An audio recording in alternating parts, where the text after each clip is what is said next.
House Majority Leader Steny Hoyer, DMD, indicated Friday that the lower chamber should consider ways to allow for lawmakers to conduct legislative business from afar after leaders in both parties had to get creative to pass coronavirus relief legislation moved through the House because of one conservative lawmaker's objection. House leaders in both parties had hoped to avoid making all members travel back to Washington for the vote given the risk they'd spread the virus. But Libertarian Representative Thomas Harold Massey House leaders hope to vote Friday on coronavirus stimulus. TheHill's Morning Report, presented by Airbnb, House to pass relief bill. Trump moves to get U.S. back to work. House leadership advises members to return to D.C. as Massey weighs roll call vote on stimulus package. More, R. Key insisted on demanding a roll call vote on the $2 trillion package, despite a backlash that included fierce criticism from President Trump.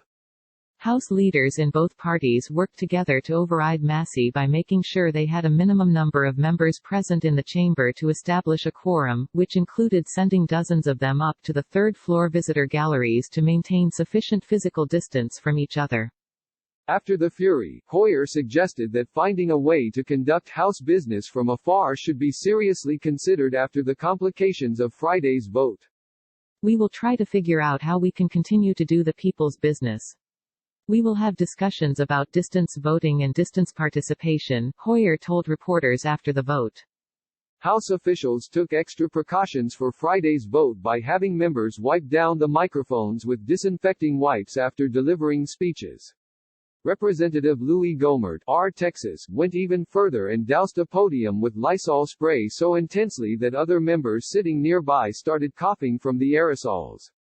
A handful of lawmakers wore latex gloves, while at least one staffer walked around the floor with a face mask.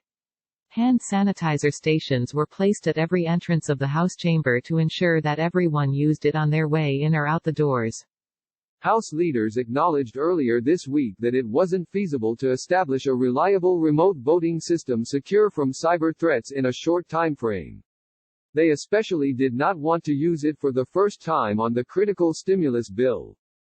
It's unclear what form an alternative way of voting would take. House Rules Committee Chairman Jim McGovern, D. Mass., laid out a variety of options in a report earlier this week, such as proxy voting in which an absent member would authorize a member physically in the chamber to vote on their behalf, or increasing the minimum number of members needed to object to a unanimous consent request.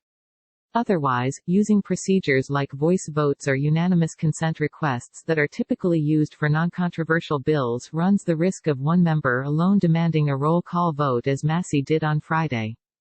House Minority Leader Kevin McCarthy, R. Califf, tried to downplay Massey's actions, and rejected the idea of allowing proxy voting, which would require a change to House rules. I don't think proxy voting is healthy. It puts too much power in one hand, McCarthy said Friday. Yet many lawmakers in both parties felt Massey had too much power in his hands by being able to single-handedly derail plans for members to follow health officials' guidelines and avoid travel for the vote. It's an act of vanity and selfishness that goes beyond comprehension, said Representative Dan Kildee, D. Mich. The fact that he would put people who are at risk, number one.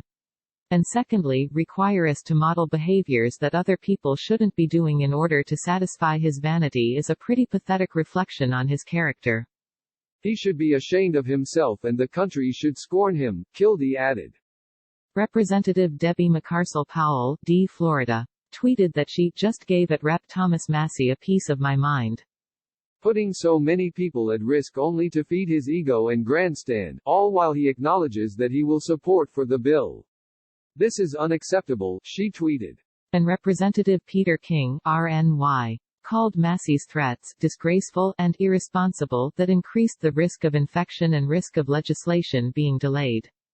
Speaker Nancy Pelosi, D. Califf, acknowledged that the House would typically conduct a roll call vote on legislation of such a significant magnitude but argued there shouldn't be a procedural delay forced by one member. I respect his point of view. He wants a vote on it. It's a big bill. It's a big bill. But it's a big need and we had to get it done, Pelosi said after the vote. Go to the floor, make the best speech that you can in opposition to the process or policy or whatever it is, but don't make it take any longer to get this done.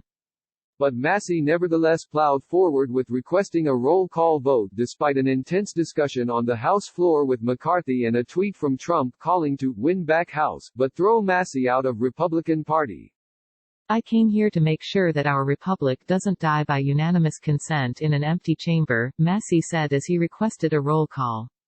An insufficient number of fellow lawmakers rose in support of his request for a roll call vote, which allowed the voice vote to stand.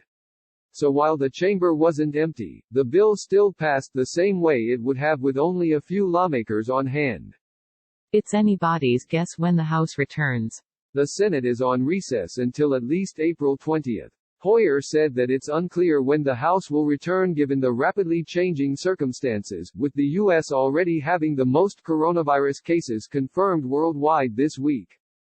Indeed, shortly after the House vote on Friday, Representative Joseph Cunningham bill banning menthol in cigarettes divides Democrats, with some seeing racial bias. Overnight energy, new interior rule would limit scientific studies agency can consider, panel battles over tree planting bill, Trump to resume coal leases on public lands. Tim Scott, Sanders would be toughest challenger for Trump. Moore, DSC. Became the third House member to announce that he tested positive for the coronavirus. An hours later, Representative Mike Kelly, R.Pa. became the fourth. Asked when he thinks the House can come back, Hoyer replied plainly, "I don't know the answer to that."